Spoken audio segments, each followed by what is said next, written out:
जगातली पराधीनता नष्ट झाली पाहिजे, हेच तुमच्या आयुष्याचं आणि अंतिम ध्येय आहे. होणार. आपण पाहिलं असेल की सेरेब्रल पाल्सी आणि पक्षाघात हे दोन असे दुर्धर आजार आजपर्यंत होते, ज्यावर कधीही उपचार पूर्णपणे झाले आणि तो रुग्ण धावू लागला अथवा तो रुग्ण रोजची कामं करू लागला, असं फार क्वचित घडतं. परंतु त्या रुग्णाचाच विकसित होत जाणारा मेंदू, त्याची नित्यकर्म आणि त्याहीपेक्षा सुद्धा निसर्गात भरून राहिलेलं गुरुत्वाकर्षण आणि योग्य मार्गदर्शन याच्यामुळं काय जादू घडते हे आपण पाहिलं. ही जादू दर रविवारी आपल्या शेकडो पेशंटवर करणाऱ्या राजुल वासा यांच्याबरोबर आज आपण त्यांच्या वासा कन्सेप्ट्स याविषयी बोललो.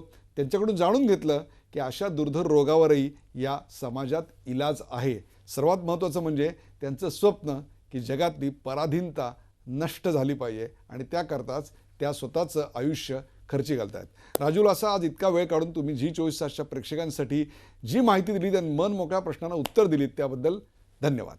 धन्यवाद. थँक्यू.